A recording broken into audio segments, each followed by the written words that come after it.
Un honor y un placer estar aquí en la Academia rindiendo homenaje y tributo a Manuel, al maestro, y muchas gracias Miguel, que ha tenido que salir un momento, pero se las doy, sabe que se las estoy dando.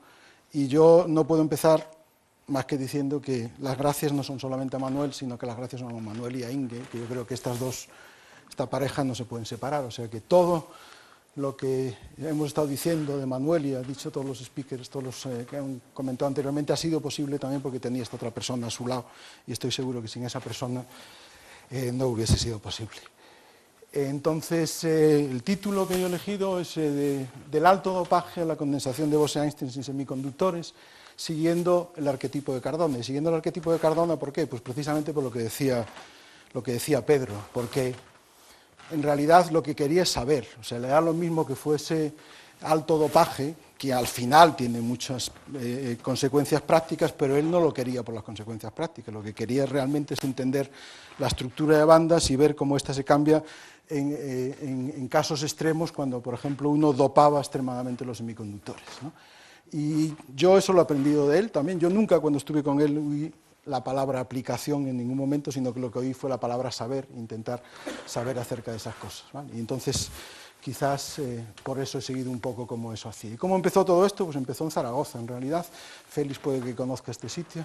Es la Facultad de Ciencias, y allá a finales de los años 70 había una insigne persona que se llamaba José María Sabirón, de Cidón, que era académico de la Academia de Aragón, con el cual yo pretendí empezar a hacer la tesis, pero aquellos eran tiempos franquistas y que los rectores de aquellas universidades franquistas a veces no se llevaban muy bien con la gente que quería hacer cosas nuevas, entonces no había manera. Eran épocas en que no había becas, o bien te llevabas bien con el rector y conseguías una ayudantía o algo así, y Pepe no se llamaba prácticamente bien con el rector, pero entonces conocí a una persona, y entonces me dijo: mira Luis, aquí no tienes nada que hacer, lo mejor que puedes hacer es quizás marcharte con un español que está en Alemania y que seguro que vas a aprender y vas a poder hacer muchas más cosas allá que acá. Esta es la misma foto que tenía Miguel, que yo también la encontré por internet, y allá me fui, encontré un sitio horrible del que hablaba Pepe también, que era la estación de Stuttgart, que realmente era horrible, o sea, cuando uno llegaba allí decía: madre mía, existieron, ya no están aquí, pero en algún momento estaban aquí, ¿no? Y eran peor que los franquistas. Pero bueno, yo llegué allí después de un largo viaje en tren, y durante ese viaje en tren recuerdo que había estado leyendo sobre Hans Küng, no sé por qué, pero había estado leyendo sobre Hans Küng. Me acuerdo que llevaba una revista que no me acuerdo si era Triunfo, pero era una de estas buenas revistas que había en aquella época, o si era El Viejo Topo, pero una de las dos seguro que era. Y en una de estas había un artículo sobre Hans Küng, y para mi sorpresa, Manuel me estaba esperando en la estación. No sé cómo vio esto, y bueno, todo lo que había estado leyendo yo acerca de Hans Küng, él me habló de eso y mucho más, y sabía muchísimo más, y allí sobre la marcha. No había tenido tiempo a preparárselo antes mirando folletos, ni haciendo nada de eso. O sea, era profesor de Tübingen, todos los problemas que tenía con los papas y con todo el mundo. Bueno, allí aprendí a conocer a Manuel, que no solamente era la física, sino que cualquier tema con el que quisieras hablar, él seguro que lo sabía, y más de cualquier otro que estuviese alrededor. Allí encontré el sitio magnífico que decía Pepe Calleja, ya era el Instituto Max Planck en Bisnau, con un rincón que era obligatorio asistir. Esto era una de las cosas que Manuel decía que eran importantes. Uno, ir en la séptima planta al café, eso era obligatorio ir, porque allí interaccionabas con la gente, no valía estar haciendo ciencia todo el día, sino que tenías que ir allí y discutir con la gente. La segunda cosa que había que hacer era ir a seminarios, uno no podía dejar de ir a seminarios. Y lo que él decía es: en cualquier seminario se aprende algo, incluso en uno como el mío ahora, malo, aprendes a cómo no dar un seminario, ¿no? O sea que él, en sus palabras, ve ir todos a los seminarios. Y me acuerdo que la tercera cosa decía: bueno, en física o en ciencia, a veces no hay que saber las cosas mucho, sino que hay que pensar que uno las sabe, ¿no? A veces basta con oírlas tantas veces que crees que la dominas ya, y entonces ya puedes seguir adelante, porque es verdad. O sea, llega un momento en que uno no puede llegar a los detalles. Eso me recuerda a un estudiante que tenía Carlos Tejedor, que al final quería saber todo desde primeros principios. Claro, nunca terminó la tesis al final. El único que tuvo Carlos Tejedor, que nunca pudo terminar la tesis porque no sabía basarse en que hay cosas con que te suenen y sigas para adelante y bastan. Y esto es de las cosas que decía Manuel también. Bueno, y allí era importante estar también porque había personas como este de aquí, que habéis visto antes, quizás así solito no lo conocéis, pero es Pepe Calleja, que tenía amigos, tenía Roberto Merlín, que andaba por allí, Anastasakis, que andaba por allí, y después, ahora viendo esta foto, me acabo de dar cuenta ahora mismo, que no lo sabía, pero entiendo a Pepe porque se le rompían los cristales, porque tenía que pulirlos y llevarlos allá. Entonces, esta era la pulidora de cristales. O sea, que lo del zinc oxide, que se le cayese y tal, yo creo que más bien Pepe quería ir a ver a Dagmar más veces y entonces que Dagmar le preparase. Bueno, pero esto quiero decir también que aquellos eran tiempos no fáciles. Vivir en Alemania, en Schwabenland, no era una cosa trivial, ¿no? Y gracias a que había Pepe y muchos otros hispanos que había por allí, y no hispanos, italianos y de todo el mundo, fue muy agradable estar allí. Bueno, y allí me dijo, bueno, pues tienes que hacer la tesis, ¿vale? Y la tesis, pues en saber cosas, y como era Cardona, pues la tesis en todo lo que quieres saber y más, ¿no? Pues en investigaciones isométricas de la relación de la estructura de bandas con la constante dieléctrica, ¿no? O sea, investigaciones isométricas de las constantes ópticas y las transiciones entre bandas, por lo tanto, en semiconductores, pero ahora todo lo que quieras saber, o sea, tenías que mirar la temperatura, las aleaciones, los efectos de dopaje y todo. Bueno, entonces a eso me dediqué. Eso para Manuel quería decir que uno no tenía que poner y llegarse a estudiar las cosas allí, sino que tenía que construir su equipo. Había una gente que eran más afortunados o no, que es lo que fueron a hacer Raman Scattering y tenían todos los equipos allí funcionando y técnicos que les cuidaban los equipos. Otros tuvimos que construir el equipo, lo hicimos y después quedó ahí. Gente como Isabel pudo aprovecharse de ellos también. Entonces se construyó el equipo y uno se puso a medir todo lo que quería, ¿no? Entonces estas son las constantes dieléctricas de silicio altamente dopado. Aquí hay 4 muestras, yo creo, si no medí 25 o 30, pues no medí ningunas. Entonces tuve que medir todos los efectos de la temperatura de la constante dieléctrica y allí se midieron. Este es el caso de germanio, o todas las aleaciones que uno se puede imaginar y así sucesivamente y más y más y más. Pero bueno, pero esto sirvió para aprender mucho, porque no solamente había que construir el aparato, que hacer las medidas, sino que también hacer interpretaciones teóricas. Entonces me acuerdo que también aprendí junto con un programa que había hecho Phil Allen a calcular las transiciones ópticas y las singularidades de Van Hoff que se ven aquí, especialmente en el caso del alto dopaje. ¿Para qué? Evidentemente para mucho, porque si uno habla con la gente después, todo esto ha servido a la industria de los semiconductores cantidad, pero Manuel no lo hacía para eso, ni nunca tuvo un contrato con la industria para hacer estas cosas, sino que quería saber realmente cómo era la parte que había atrás de fundamentos básicos de esos cambios que había ahí. Bueno, ya digo que ahí se consiguió hacer una tesis, es uno de los típicos gorros que hay ahí, y lo que quería marcar aquí, primero que es difícil encontrar fotos de esa época, pero que la sonrisa siempre estaba en la boca de Cardona, o sea, siempre. Yo tampoco le vi nunca con una mala cara, ni con una sonrisa en la boca. Vale. Quizás, finalmente, cuando Inge tuvo algún problema de enfermedad, entonces fue cuando se puso un poco serio, pero si no, nunca. Y Cardona no solamente hacía eso, sino que estaba con todo el mundo y hablaba de lo que fuese, desde vino hasta geografía, hasta historia, y atraía la conversación a todo el mundo y todo el mundo estaba pendiente de eso, y siempre con Inge a su lado. O se metía en una esquina y se ponía a hablar con Klaus Plock de cómo había que hacer las nuevas muestras, pero con un interés y con un convencimiento de eso que era típico de él y que metía toda su energía, todo su querer, todo su saber, sobre todo para dar cosas a los demás, ¿no? La sonrisa sigue estando aquí, ya digo, era no solamente un maestro, como se ha dicho muchas veces, sino un gran amigo con el que incluso podías hacer excursiones al Gran Cañón. Y aquí pongo a Pepe Menéndez, porque sí, la anécdota que quiero contar es que, bueno, a Cardona también se le podía triguear, ¿no? O sea, cogías y sabías un poco las cosas. Entonces, Pepe, pelirrojo, en realidad era de origen asturiano, era argentino, pero de origen asturiano. Entonces, a Manuel le decías Asturias, o algo que sonase con Asturias, y decía, en Asturias hubo un rey que se llamaba Famila y que se lo comió un oso. ¿Vale? Eso lo pone en la Wikipedia también, pero es que era automático, o sea, no había más que...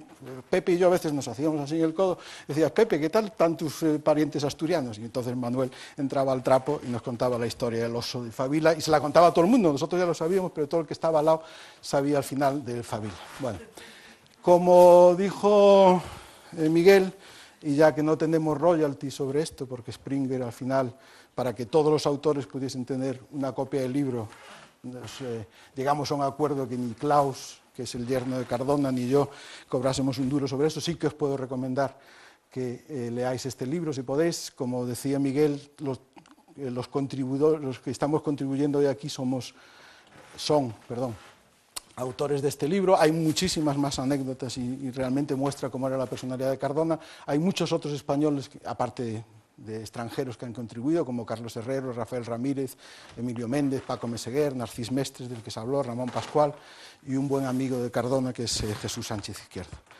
Esto lo sacó Manuel también. Esto en realidad es una cosa que se llama un wordley, que no tiene más que coger todas las contribuciones que aparecen ahí y decir que se ponga a contar palabras y en 30 segundos las cuenta.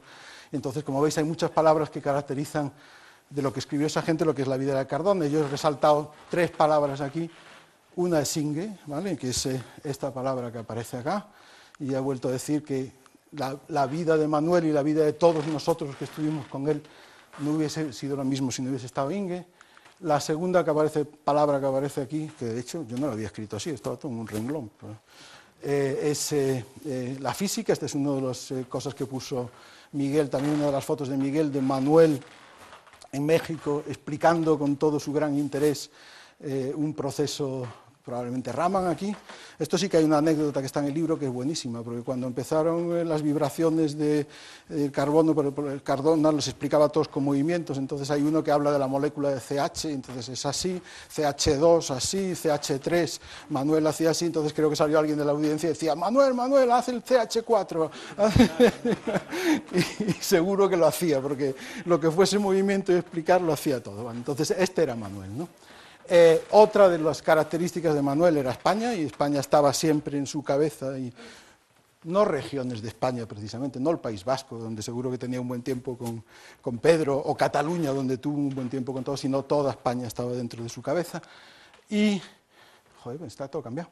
Y después, una de las cosas que también está siempre en las cosas de Cardona es la luz y las excitaciones que uno hace en los semiconductores, y los semiconductores siempre tienen excitones, ¿vale? Siempre tienen parejas electrón-hueco que se crean cuando uno incide con un fotón, carga neutra, entonces se forma una pareja de un electrón y un hueco en la banda de conducción y la banda de valencia, carga neutra, y eso es la excitación que uno produce ahí.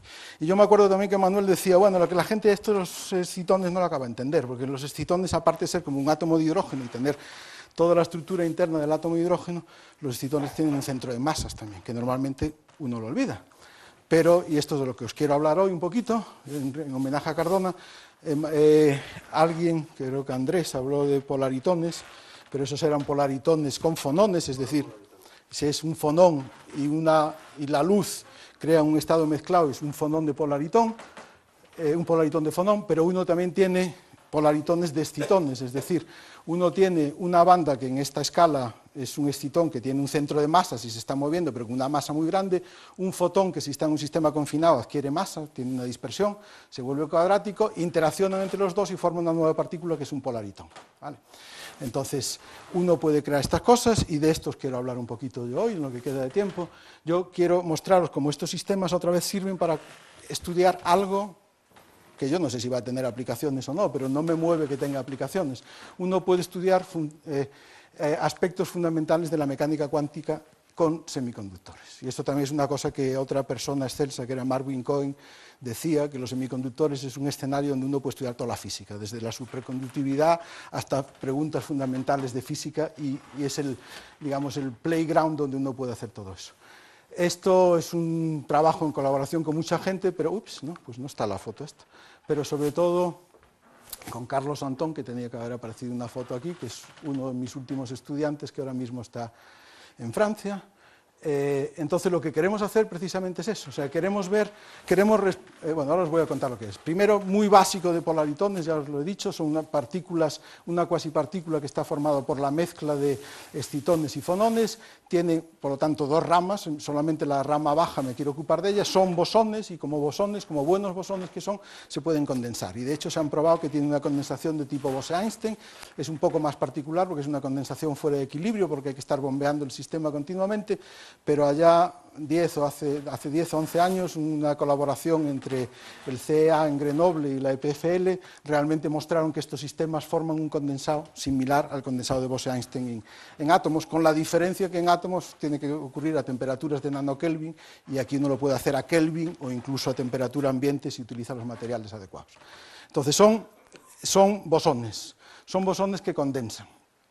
Además, en los semiconductores uno puede hacer litografía y puede hacer sistemas especiales. Y nosotros lo que vamos a estudiar, bueno, un polaritón se consigue en una cavidad donde está el modo electromagnético confinado que se hablaba antes y donde hay un medio activo donde están los excitones y el acoplamiento es lo que da lugar a eso. Además, uno puede hacer litografía y hacer, por ejemplo, sistemas unidimensionales donde, ahora, y no os cuento los detalles, pero uno puede crear esos condensados de polaritones que además se mueven. Por interacciones repulsivas con los propios portadores que hay en la cavidad se mueven. Se mueven quiere decir que si uno mira a las dispersiones, ¿vale?, no van a estar en K igual a 0, que es velocidad igual a 0, sino que van a estar moviéndose, es decir, que aquí esquemáticamente están fuera de K igual a 0, en un espectro real que uno puede hacer ópticamente la transformada de Fourier y directamente al espacio de las K directamente, uno ve que tiene polaritones que se mueven. A todo esto, para ver este movimiento es muy rápido, el movimiento es a la misma velocidad de la que hablaba Pedro antes, él hablaba de nanosegundos en femtosegundos, nanómetros en femtosegundos, los polaritones en un sólido se mueven a un 1% de la velocidad de la luz, es decir, a una micra en un picosegundo, que es lo mismo que un nanómetro en un femtosegundo. O sea, las velocidades de las que estamos hablando son iguales. Y como vais a ver también, hablo de otra cosa que ha dicho Pedro, que este movimiento se puede ver, se utiliza una cámara de impulsos, una streak cámara, pero jugando con la resolución entre energía y tiempo, de ahí venía mi pregunta, o sea, yendo solamente a tiempos de picosegundos, que permite hacer resoluciones en energía del orden de milielectronvoltios, que es lo que a uno le interesa aquí, porque son las escalas, entonces podemos estudiar, utilizando una streak cámara, podemos hacer ese tipo de cosas. ¿Y qué queremos estudiar? Pues aquí hay experimentos que se hicieron hace muchos años en átomos. Uno tiene dos condensados de Bose-Einstein de átomos que están atrapados con una cierta trampa. Uno rompe la trampa, deja que estén libres, entonces esos dos condensados se mueven, llegan, se juntan en el espacio y si las cosas están bien, y es lo que uno encuentra, lo que encontraron esta gente, que son de los que les dieron el premio Nobel por los condensados de Bose-Einstein, se encuentra que hay interferencias. O sea, esos dos condensados que se juntan, cuando espacialmente se juntan, crean interferencias, es decir, que tienen la misma fase, es decir, que son coherentes uno con otro. Dos condensados separados se juntan y adquieren coherencia en el momento de juntarse. Pero antes de eso había una pregunta que también un gran amigo de Pedro se hizo, y que está escrita por ahí, dice, dos superfluidos o dos condensados que nunca se han visto, y la palabra esto de verse en física es una gran palabra, porque ¿qué es verse o no verse? Pero que nunca se han visto, poseen una fase definitiva. Uno tiene dos superfluidos y no han estado, y lo que se refería a él sobre todo esto es que no han estado en contacto físico, no son como esos dos condensados que se juntan en el espacio real y adquieren la fase, sino que son dos condensados que físicamente en el espacio real no se han tocado, ¿no? Entonces preguntan, ¿cómo es la fase de aquí? ¿Poseen una fase definitiva? Esto ha habido medidas en física atómica, pero todas las medidas requieren siempre un solape entre, si no es la parte fundamental del condensado, sí entre estados excitados del condensado que se dejan que salgan del condensado y se tienen que juntar físicamente en el espacio real. Pero el sistema que estamos haciendo nosotros, como vais a ver ahora, lo que sí permite es tener dos condensados que se van a mover con la misma velocidad, pero están separados, los creo espacialmente separados, se mueven con la misma velocidad y por lo tanto nunca se juntan en espacio real. Y vamos a ver si esos dos condensados que no se han visto tienen una fase o no. Lo que pasa es que no lo vamos a ver en el espacio real, pero a nosotros, como buenos físicos que somos, nos da lo mismo estar en el espacio real que en el espacio de las fases. El espacio de las K y el espacio real es exactamente el mismo para nosotros y además uno lo puede visualizar. Vale, ¿qué es lo que hacemos? Cogemos esa dispersión, ponemos unos láseres aquí, como digo, hay unas interacciones con esos portadores que uno crea que hace que se muevan, ¿vale?, que tengan un cierto momento. Aquí los he desplazado para que se vean, pero están al mismo momento. De cada láser salen dos paquetes de condensados, uno que se mueve para la izquierda, el magenta y el rojo, y otros que se mueven para la derecha, el azul y el verde. Y si uno lo hace bien, se van a estar moviendo con la misma velocidad, ¿vale? Entonces, si uno lo hace bien, y aquí no hay nada grave, uno coge y dice cómo es la función de ondas, pero está creando dos miro solamente los que van para la izquierda. Estoy creando dos que son exactamente iguales, los creo con los láseres exactamente iguales, es decir, que la función de ondas en uno que está a menos de medios y el otro que está más de medios son exactamente iguales, les doy un valor ahí, sustituyo las cosas aquí, ¿vale? Es muy fácil de hacer, son realmente dos líneas, y lo único que importa es que cuando uno mide la intensidad de luz emitida por esa muestra, que es la parte fotónica de ese polaritón que abandona la muestra porque se escapa de la muestra, uno puede medir en el espacio de las Ks directamente cuál es esta función de aquí, que es la intensidad. Y esa intensidad, veis que tiene este término aquí y este término de aquí, evidentemente a cualquiera de bachillerato ya le suena que esto hay interferencias, ¿vale? Entonces, aquí lo que queremos ver es precisamente si esas interferencias se ven cogiendo estos dos condensados que están separados, distancias micrométricas, 70 micras, que es enorme, y ver si estos dos condensados dan lugar a interferencias en el espacio de las Ks, ¿vale? Y, además, si eso ocurre, es muy fácil de ver también que entonces el espaciado de las interferencias tiene que escalar inversamente proporcional a la distancia que separa los dos condensados, ¿vale? Es física básica, o sea que si yo los creo a una cierta distancia aquí, veo franjas de interferencia, la distancia entre las franjas de interferencia tiene que venir dado por 2pi partido por la distancia entre el haz A y el haz B, ¿vale? Entonces, en muy pocas líneas, esto es lo que os quiero enseñar. Esto, como veis aquí, no os muestro películas, pero como veis aquí hay una resolución temporal que es del orden de picosegundos. Esto es en el espacio real. Yo creo aquí unos condensados que se mueven hacia la izquierda, aquí otro que se mueve hacia la izquierda, otro que se mueve hacia la derecha. Si voy a 60 picosegundos, ¿vale? Aquí se encuentran. Este que se mueve a la derecha, este que se mueve hacia la izquierda, se encuentran y producen interferencias. Eso es lo mismo que habían hecho los de física atómica, ahí no hay nada nuevo. Pero antes de que se encuentren aquí, tengo 50 picosegundos antes, ¿vale? Donde si miro lo que pasa con este paquete de ondas que viene por aquí, con ese condensado, y con este otro que viene por aquí, estos dos no se están tocando, ¿vale? Y hasta 50 picosegundos no ha habido interacción de nadie con nadie en el espacio real. Entonces, ¿qué hago? Mirar lo que pasa ahí, pero no en el espacio real, me voy al espacio de las fases, ¿vale? Directamente al espacio de las fases, que todo consiste, se dice muy fácilmente, pero consiste en el experimento meter una lente más, que para el que sepa un poquito de óptica, lo que hace es focalizar el plano de Fourier de la lente en donde estás midiendo, y entonces hace la transformada de Fourier directamente. Y esto es lo que ocurre, uno puede, de hecho, meter y sacar la lente, ir al espacio real, al espacio de las fases. Bueno, aquí hay mucha complicación, porque esto hay que hacerlo tomográficamente, ¿vale? O sea, hay que ir haciendo películas y después juntarlo todo aquí, pero se puede hacer, y entonces a mí lo que me interesa es lo que pasa de aquí hacia arriba, ¿vale?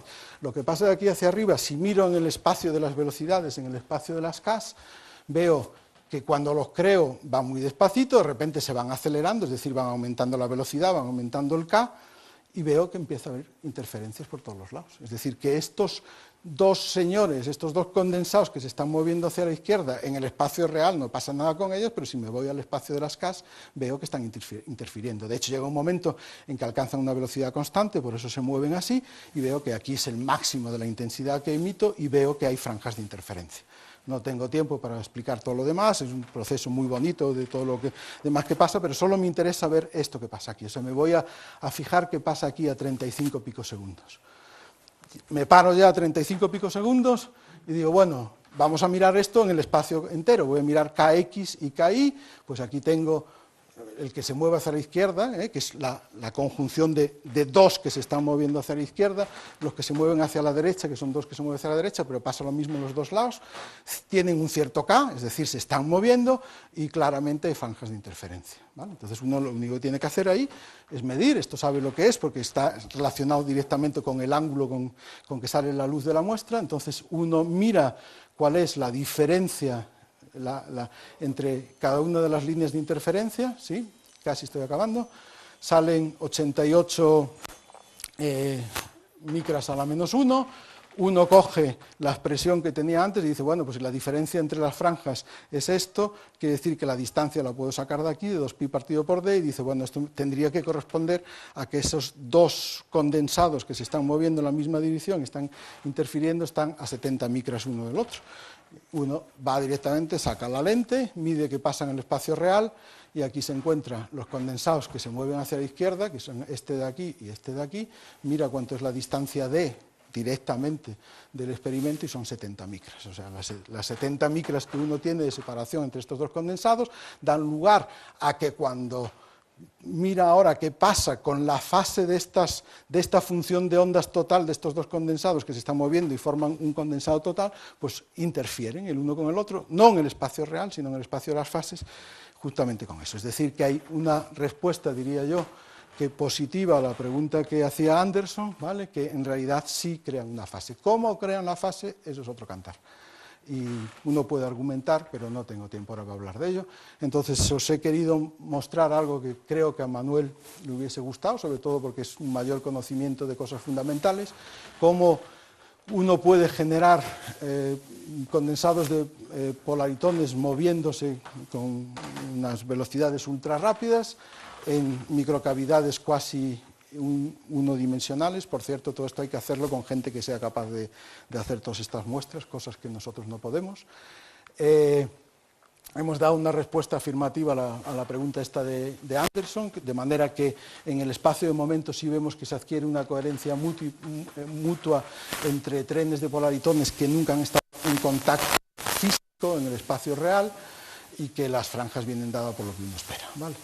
Y bueno, evidentemente si estoy aquí, cosas que lo he aprendido también, pero más de gente como Juan Rojo y así, que hay que dar gracias a quien ha pagado todas estas cosas, y esto lo ha pagado mucha gente en España y en Madrid y mucha gente en Europa también.